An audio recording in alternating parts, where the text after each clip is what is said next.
All right, we are here from the official Miami Heat watch party here at Vivo at Dolphin Mall. Really excited to be here. We got a huge night coming up. The draft starting in about half an hour from now, David. The Miami Heat have the 15th pick. We're going to have our live reaction after they actually make the pick, of course. But we've got some stuff to talk about already. Yeah. Some news items here going on in the Miami Heat world. We've got the report that Jimmy Butler might prefer to stay with the Miami Heat regardless of if he gets a new extension. That's coming from Brian Windhorst. We have some news on Haywood Highsmith, but we have to start with the most concrete thing that we have, and that's the fact that Bam Adebayo has agreed to a 3-year max contract extension, 3 years, $166 million. I think I have that right. To stay with the Miami Heat. You and I have talked about this potential extension for a while. We knew that the Heat were going to offer it to Bam. We didn't think he was actually going to take it because it just, frankly, made more sense to wait until next summer, wait 12 months from now, right. And then if you win Defensive Player of the Year, if you're a first team or if you make an All-NBA team, you could be in line for even more money. And I was surprised when I saw the news come down. Were you surprised? Absolutely. I thought we talked about it. We had Keith Smith, our resident capologist, to offer his speculation on it, and he thought, similarly to what we just said, that he would take that 4th year. Yeah. You see, they're referring to it right now. I don't know if you can hear this in the background here, but it's a pretty large crowd here. Obviously, Eric Bielmani talking about the Bam extension. Yeah, absolutely a surprise. I had no idea that he'd sign it, but good to have it done and no concerns moving forward. Yeah, who knows if it actually is going to end up being a hometown discount, but again, he could have made another $70 million had he waited and then gotten Defensive Player of the Year or made an All-NBA team. Like I said, 2 very realistic outcomes for him next season. So I'm trying to think, why does he sign the extension? Why now, where technically he can't even sign it now? He can only sign it when the moratorium is lifted. So why is this news being reported on the day of the draft? So can I put my conspiracy hat on for a second? Absolutely. You've always got it in the back pocket anyway, so might as well go ahead and break it out. So I think Bam's recruiting. I think Bam's recruiting. I think, look, it made way more sense for him to do it next summer. It doesn't make, like the long-term security thing, I hear it, it doesn't make sense. The guy's 26, he's going to be 27 in a month. He's in his prime. That same money he just agreed to will be there in 12 months. It just will, if not more. Right. So why do you do it now, and why is it announced the day of the draft? I think he's recruiting. I think Bam is sick of whatever's been happening. He wants star power. He wants to help the Miami Heat. He's going to the Olympics to compete for Team USA with other superstars in 2 weeks. And I think he wanted this done. I think he wanted it done now because when he's out recruiting superstars, we all know that stars want to play with Bam. Dame wanted to play with Bam. Mikal Bridges wanted to play with Bam, who just got traded to the Knicks. I think this is a message to the rest of the league. Hey, if you want to play with me, you're going to have to do it in Miami because I'm locked up until 2029. Yeah, it makes a lot of sense. It keeps maybe keeps a little bit more cap room so you can start bringing in another star-level player. It's hard to see without everything, kind of the bigger picture here, but so far it kind of makes sense for Bam if he wants to keep that space available for him. So if he is recruiting, what kind of players is he recruiting? Well, I would imagine it's some of the guys at Team USA. That's the other thing, too. Why is it happening? Why does this report come out the day of the draft? A few hours after the Mikal Bridges trade went down.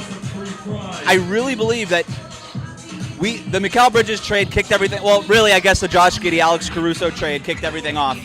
Then the Mikal Bridges was the big one. We've got movement with the Houston Rockets, movement with the Brooklyn Nets, all of these things. And I think, again, this was sort of a flare signal to the rest of the league that I want you to come play with me, and I'm committed long-term to what we're doing in Miami. I don't think it was a coincidence that this report was leaked the day of the draft, hours before a night where we expect a lot of movement to happen, not just with draft picks, but with role players, with star players, even potentially getting moved in the next few hours. And I think if you're a star player and you're looking at where you want to go, knowing that you can go to Miami and Bam Adebayo is going to be there until the end of the decade, I think that helps you. That helps his case. And I don't know who he's looking at specifically. Is he looking at Donovan Mitchell and trying to him into Miami? Is he looking at a guy like Kevin Durant, who has been out there now in rumors? I don't know the answer to that. But I do know that Bam Adebayo I should say this, I strongly believe Bam Adebayo is trying to get other stars to come here. Don't you see that there's a connection between the announcement and Jimmy's own report regarding that he wants to stay in Miami regardless? Is it kind of sending out a dual message? Jimmy's going to be here. I'm going to be here. You should come join this group so we have a better chance at winning. I think that could definitely be part of it. Now, the only reason I would say maybe not is because the reason Brian Windhorst said that was he was asked a direct question on the Pat McAfee show, what about Jimmy Butler? Is he going to get traded? And then Windhorst went so far as to say, and that's, I don't know, and look, that kind of, these decisions can be made in a pre-show meeting. Hey, ask me out, Jimmy. I got something I gotta get out there. I got a report that I gotta get out there. But it was a little curious that Windhorst, in all of his other appearances on Get Up and First Take and all those other things today, didn't mention Jimmy Butler again. Right. But I do think that is part of it. I think that maybe Jimmy Butler is, at least for right now, saying, hey, I don't want other superstars to worry about me. Let's get the message out there, at least for now, that I'm staying here. I'm good with the contract or without the contract. If you're a star and you want to move teams and you're thinking about Miami, you at least know if I go to Miami, I'm going to play with Bam, I'm going to play with Jimmy, and I'm going to be coached by Spo, and I'm going to have a chance. Makes a lot of sense. I don't know. It's all kind of playing out in a way that I think a lot of Heat fans aren't too happy with. We're running it back. I think that's a common refrain that I've seen on social media. Do you believe it? Do you believe they're running it back, or do you think that they're still keeping some area open to make some improvements to the roster? We're going into the run it back mode because we got the report from the Miami Herald today also that the Heat and Haywood Highsmith are there's mutual interest in kind of getting to a contract extension here, or a new contract rather, right, before free agency opens up. And I don't know what that looks like. Caleb Martin's gone. He's going to opt out. That's a done deal. And unless the Heat are willing to go way into that second luxury tax, probably gone. I don't think that the Heat are going to go into that second tax. But there might be enough room there to figure out a way to keep Haywood, sign whoever you pick at number 15, sign whoever you pick at number 43, a couple of minimum things to round out the roster.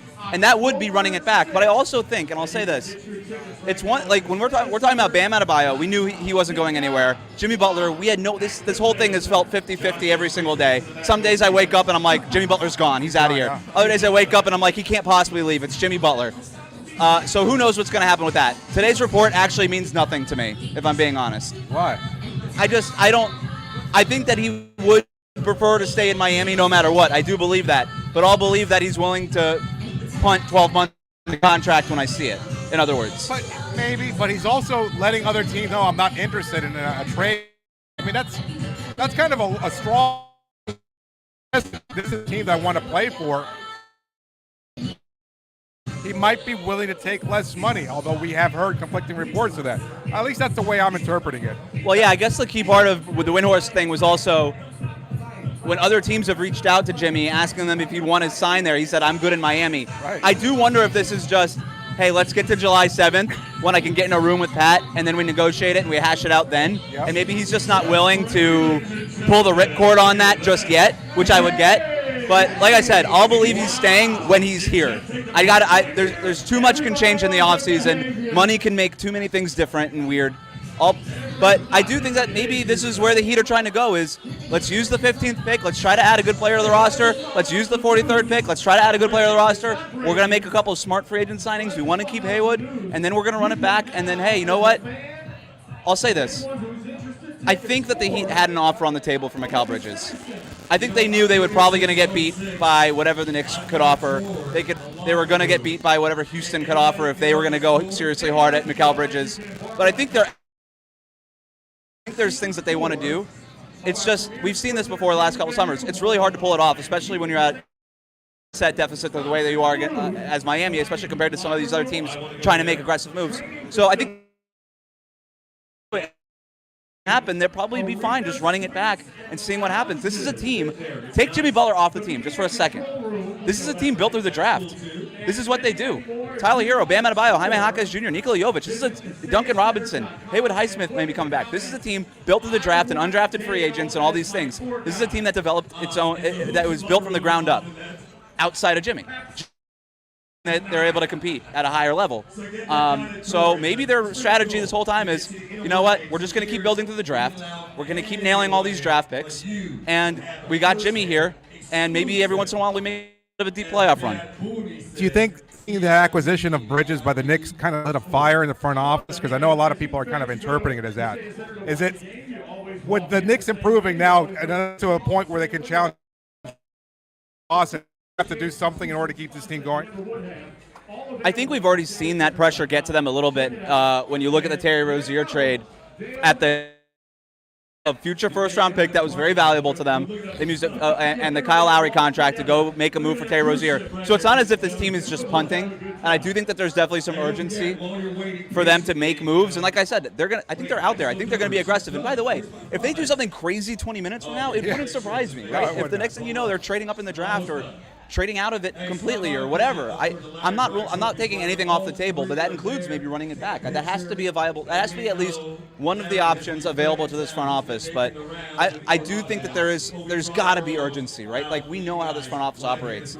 They're not as much as they might say, hey, you never know what would have happened if we were healthy, this front office isn't dumb. They're not ignorant, right? Like, I don't think they look at this team through rose-colored glasses. I think they see the real issues on this roster. I think they want to add size this summer. I think they want to create some optionality in the front court in terms of maybe playing Bam at power forward for a few minutes a game. I think they need to add shooting. I think some playmaking and some offensive firepower. And I think that by them trying to got maybe a hometown discount here, there's also an acknowledgement that we can't just rest on our laurels defensively. We really can't even afford to take a step back. We got to get better defensively. What do you make of Haywood's agent's comments that he's an all-NBA defender in the making, kind of taking a shot at Rudy Gobert? Yeah, what is it? Why does the NBA world hate Rudy Gobert so much? It's like Rudy Gobert's just like on his couch. It's never like this is not like Kendrick versus Drake, like head-to-head beef diss tracks, right? It's side swipes over and over, just drive-bys. Like, Rudy Gobert's just hanging in the Western Conference Finals. I finally made the trade look good, and I just won Defensive Player of the Year again, and I'm still getting these drive-by shots. What's going on? I think the comment's funny. I think Haywood Highsmith's an elite defender. I think he's really important. And if you're looking at a defense that wants to and really lean into the strengths of Bam Adebayo and to a lesser degree, but still very true, Jimmy Butler, if he's still on the roster, of course. You look at the guys that they've been interested in the draft, whether it be a Devin Carter or Ron Holland or some of these other names that they've been connected to. These project to be switch-style defenders. You need a guy like Haywood Highsmith, who obviously, too, like if you look what the Knicks just did, that's geared directly at, we got to stop Jason Tatum and Jaylen Brown. And Haywood Highsmith has been Miami's best option. Yeah. No, it makes a lot of sense. I don't know. It was an interesting comment to just see that out there. But you know what? I guess he's just kind of inflating the value of his client. So that makes a lot of sense.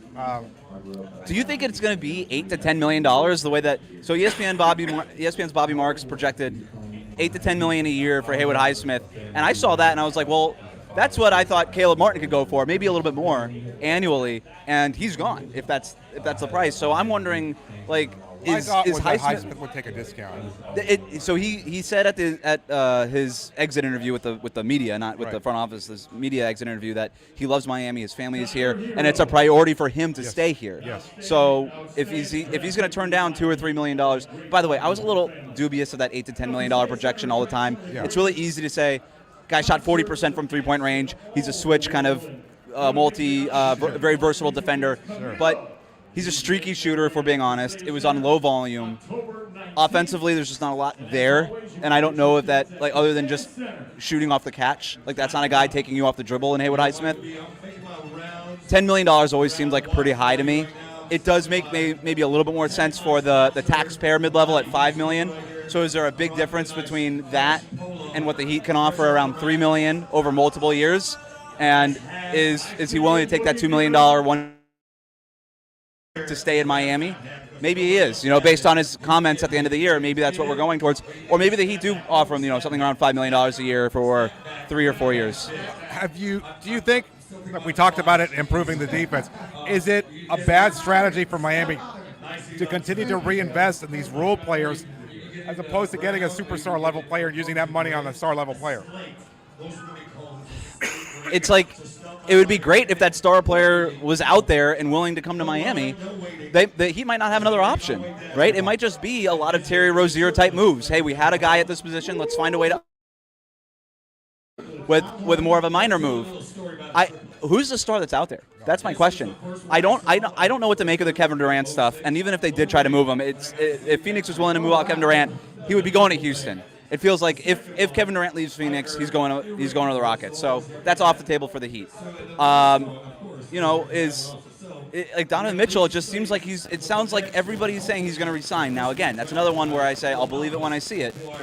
But that would be the one thing, if I'm the Heat, I'm still not giving up on is Donovan Mitchell. But if it's not Donovan Mitchell, if it's not Donovan Mitchell, then I don't know. Is it Trae Young? Is it?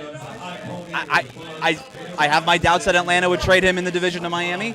But is that something you're kicking the tires on? We heard Bobby Marks today say Trae Young's value has never been lower. Right. Is this a chance for Miami to buy low?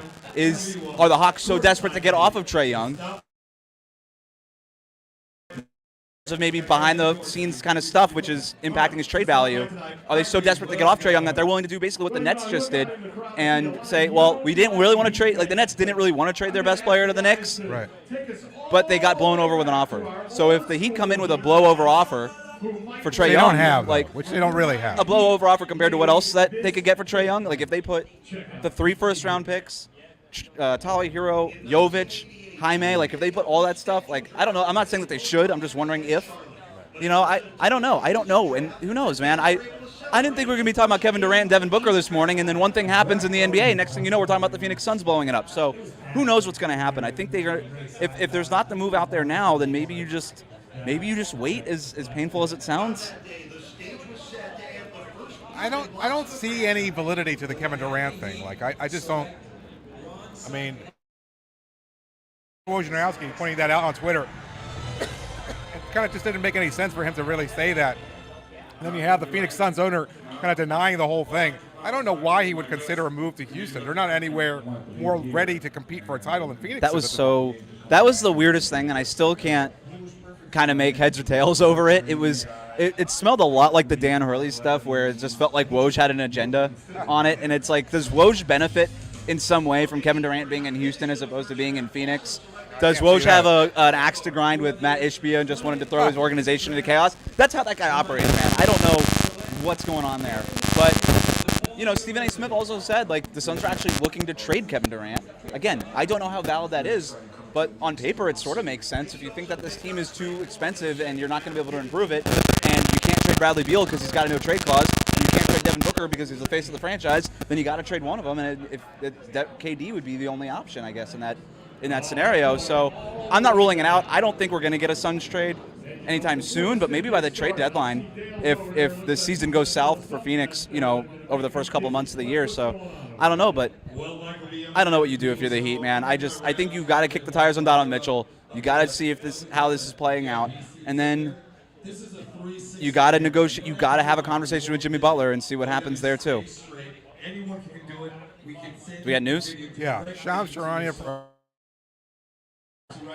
He will not be signing an extension with the Heat or any other team ahead of his opt-out. Okay, interesting. So here's a little, without going too deep into the cap geekology here, it actually might be better for Jimmy Butler to not sign an extension this summer. So because of the age 38 rule, he can't sign an extension past that age 38 season. But he can sign any kind of contract he wants as an unrestricted free agent. So if he plays out the rest of the season and opts out, he becomes a free agent. Then he becomes an unrestricted free agent. Miami would still have his full bird rights, so they could still re-sign him. It wouldn't matter. But he would be signing that as an unrestricted free agent as opposed to signing it as somebody already under a contract. That age 38 rule no longer applies. He could sign until he's 40. Literally, he could sign a contract until that takes him through his age 40 season. That at the absolute max, that would pay him $60 million plus a year. I think Jimmy Butler figured out, I'm not going to rock the boat, and I'm actually going to wait maybe 12 months and see if I can get that extension. And to me, if that's true, that is incredible news for the Heat, because now you're getting contract year Jimmy Butler. This is not a Jimmy Butler that's only if he's healthy. I don't think you're going to see much load management. I don't think that you're going to see him coast through the regular season, because he just got the edict from Pat Riley. That ain't going to fly anymore. we're not going to do this anymore. And Jimmy Butler in a contract year, totally motivated. That's exciting if you're a Heat fan. Sounds like they're running it back, not just running it back, but are also looking at this year as pushing all their chips in for one last season here. Jimmy entering free agency. Like, who knows what can happen next?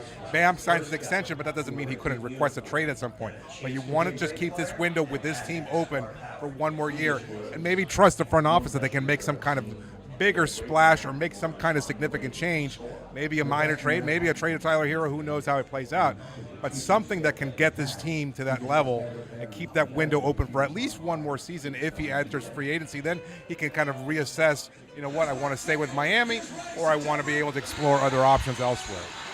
If you get Rozier back healthy, Duncan Robinson, if there's back issues behind him, if you get a better year from Tyler Hero, and by the way, you could still maybe move one of those guys in something that helps you against the salary cap or another move.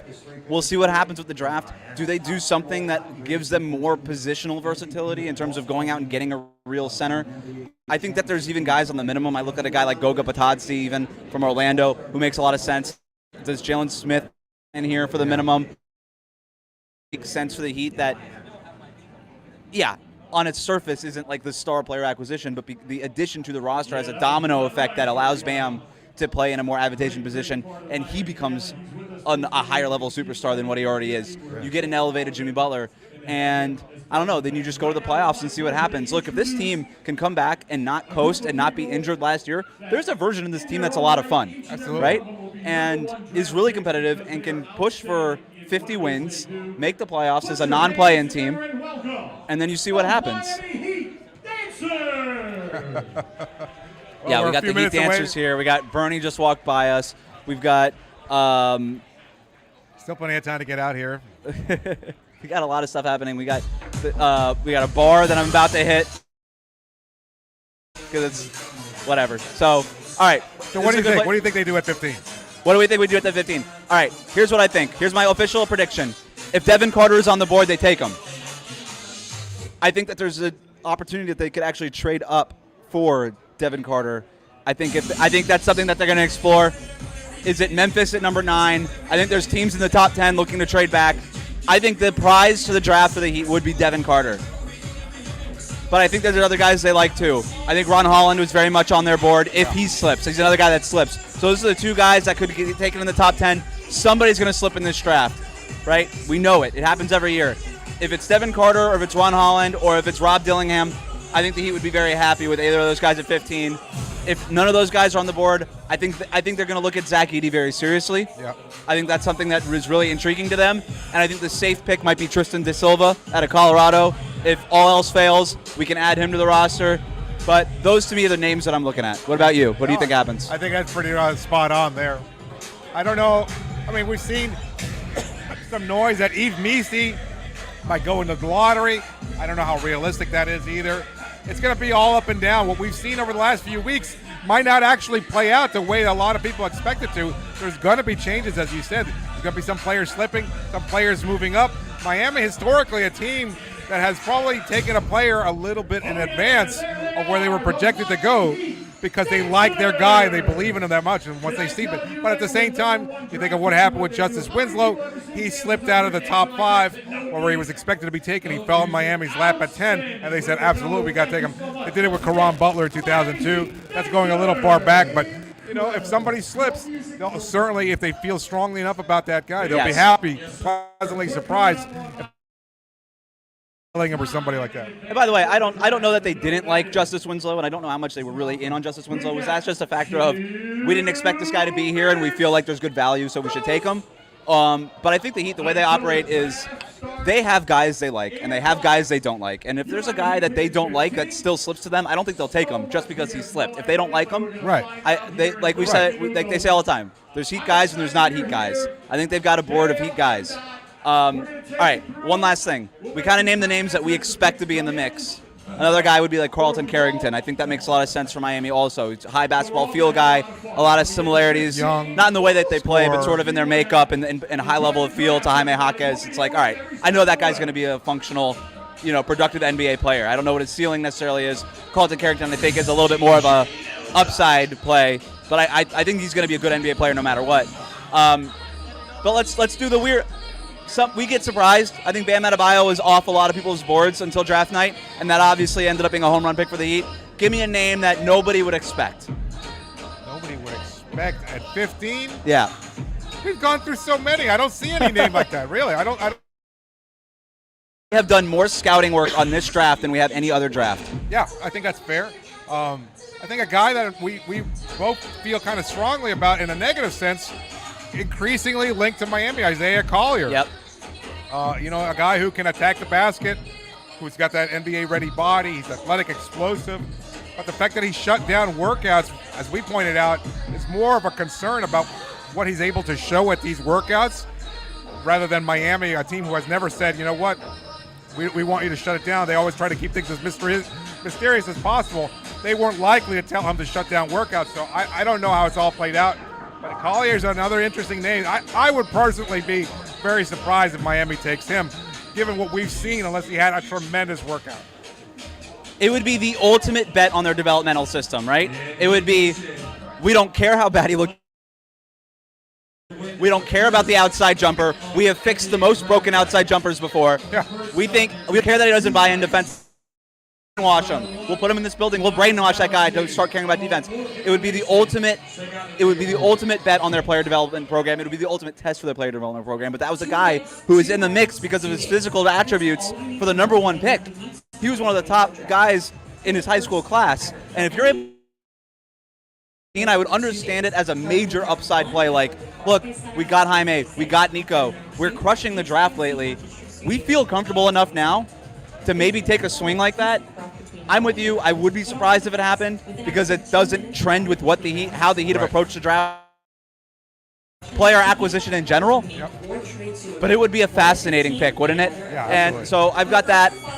I got to shout out my guy, Deron Holmes. I think he's an off-the-board guy. A lot of sense for the Miami Heat in terms of being a Heat guy.